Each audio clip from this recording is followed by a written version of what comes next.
Hello students, and a very warm welcome back to class. Today we're going to dive into a deeply moving, absolutely crucial chapter for your Class 11 syllabus. We're looking at The Address by Marga Minko. It's a poignant, beautifully written story about memory, devastating loss, and ultimately letting go. Now, before we really get going with today's explainer, please don't forget to like, share, and subscribe to the channel for more CBSE English explanations. Your support is what helps us keep bringing these lessons directly to you. Right, let's jump in. Just listen to these chilling words. Have you come back? I thought that no one had come back. This is the incredibly stark reception our narrator gets when she knocks on a seemingly familiar door. Just imagine the sheer weight of those words. This quote instantly hooks us and sets the stage for the entire story.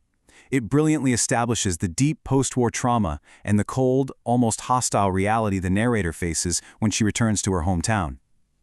Here is our quick roadmap for today's explainer to make sure you are totally prepped for your exams.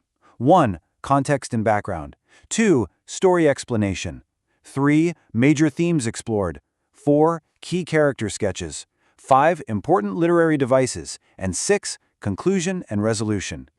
Let's start right off with Section 1, Context and Background, focusing on post-World War II Holland. To truly empathize with the narrator's pain, you have to understand the world she's living in. It's set in Holland, in the painful, messy aftermath of World War II. This timeline maps it out perfectly. Pre-war, life was normal but shadowed by fear, which is when we see this blind trust in Mrs. Dorling. Then comes the war, bringing unimaginable displacement and trauma. And finally, the post-war period, after what the text calls the liberation. The narrator returns as a survivor, but guys, she's lost everything. Her mother, her home, her old life. She is completely alone. Moving on to Section 2, let's break down the story explanation through its chronological flow. The narrative here isn't just a simple point A to point B plot. It's a deeply emotional journey. We can chunk it into 5 distinct phases. We kick off with her first visit to the address, which triggers a powerful flashback. Then we track her internal emotional journey, leading to a second very different visit and culminating in a totally unexpected ending. Let's look at that very first visit. The story opens right at number 46 Marconi Street. The narrator knocks and a woman, Mrs. Dorling, opens the door just a tiny crack. She flat out refuses to recognize the narrator. But here's the absolute clincher. The woman is actually wearing the narrator's mother's green knitted cardigan. The wooden buttons are pale from washing. That single visual detail confirms to the narrator, okay, I am definitely at the right place. Yet Mrs. Dorling coldly shuts the door in her face. As she walks back to the train station, the narrator slips into a flashback, and we get this stark, heartbreaking comparison. Her mother had innocently, completely blindly trusted Mrs. Dorling, who was just an old acquaintance showing up out of the blue. Mrs. Dorling convinced the mother to hand over all their precious things, the silver, the antique plates, for safekeeping. The mother, terrified of losing her belongings to the war, agreed, completely missing Mrs. Dorling's calculated, selfish opportunism. Now you might be wondering, why didn't she go back immediately after the liberation? Well, for a long time she didn't, and this brilliantly highlights her internal emotional journey. Initially, she was just terrified. She was scared to confront objects that were deeply connected to her dead mother. The objects survived, but her mother didn't. But as life slowly returned to normal, as the bread became a lighter color and she could actually sleep safely, that fear faded, replaced by a totally natural human curiosity to see and touch her past once more. So, this curiosity pushes her to make a second visit. This time, Mrs. Dorling isn't home, and her innocent 15-year-old daughter lets the narrator in. Students, what follows is literally a sensory overload. The narrator is suddenly surrounded by her own past, but it's all dumped in this muggy, strange, tasteless environment. She sees the heavy iron Hanukkah candle holder. She touches the woolen tablecloth and finds the exact burn mark she remembers. The white teapot, it's all there, but it feels horribly wrong. The daughter, having no clue, starts showing off their antique collection, opening a drawer to reveal the cutlery.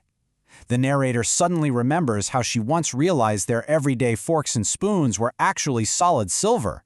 As the girl pulls the drawer open, the jingling sound of those silver spoons totally breaks the narrator's trance. Absolute panic sets in. She realizes these objects are practically suffocating her now. She jumps up, abandons her tea, and practically runs out of the house. This brings us to Section 3, Major Themes Explored. which is really the emotional heart of the story. For your exam answers, it is absolutely vital to grasp these themes. We are looking at the sheer trauma of loss and displacement caused by war. But even more than that, it's about the harsh clash between memory and reality. The narrator expected her old things to bring her comfort, right? But reality proved that objects lose their emotional value the second the people attached to them are gone. Ultimately, the story is a masterclass on the painful yet absolute necessity of moving on from trauma. Next up, Section 4. Let's do some key character sketches. You're guaranteed to get questions analyzing these three, so let's lock in their traits. The narrator is deeply sensitive, highly reflective, and seeking emotional closure. Contrast her with Mrs. Dorling. Oh, Mrs. Dorling is the ultimate opportunist, selfish, morally ambiguous, and severely lacking in empathy. I mean, she literally wears the dead mother's sweater to the door. Then we have her daughter. She's just innocent, completely unaware of the stolen nature of her home's antiques, and genuinely hospitable to a fault. Moving on to Section 5, Important Literary Devices. Marga Minko is a genius at building emotional depth, and she does it using specific literary tools. First is the flashback. Right after that first harsh rejection, the story seamlessly slips back into the war years. This is crucial, guys, because it's the only way we get to meet the mother and witness firsthand her naive, misplaced trust in Mrs. Dorling. Next is symbolism. Physical items in this explainer carry incredible weight. The green cardigan symbolizes the mother's lingering ghost. The silver cutlery represents the comfortable life they were robbed of. But the biggest symbol of all? The address itself. Number 46 Marconi Street symbolizes the narrator's entire lost past, a heavy burden of memories she has to decide what to do with. And, of course, irony. We see powerful situational irony here. Think about it. The rightful, legal owner of these gorgeous antiques feels completely sickened and alienated by them. Meanwhile, the thief's daughter, who has zero real connection to these items, admires them and proudly uses them every single day.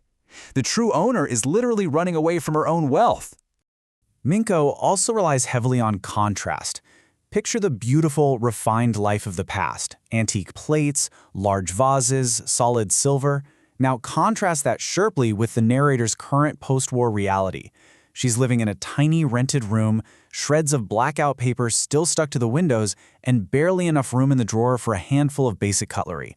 It physically shows us how thoroughly her world was shattered. Finally, Section 6, the conclusion and resolution. We arrive at the emotional peak of our explainer. The narrator makes an incredibly difficult yet totally liberating choice. She says, "I resolved to forget the address. Of all the things I had to forget, that would be the easiest." She realizes dragging those things back to her tiny room would only torture her. By forgetting the address, she isn't just ignoring a street name, she is actively cutting the chains of her trauma. It's heartbreaking, yes, but it is true emotional liberation. So what is the ultimate takeaway for you? It boils down to this. Memories are tied to people, not things. Objects are just inanimate stuff. They instantly lose their magic, their true value, the moment they are severed from the people we love and the warm homes they belong to. I want to wrap up our explainer today by leaving you with something to really chew on. Look at your own life, your own favorite possessions. If memories are genuinely tied to the people we love, and not the physical things we hoard, what truly holds value in your life? Think deeply about that, students. It's a profound lesson that goes way beyond your English exam. Thank you so much for joining me. Keep studying hard, and I will see you in the next lesson.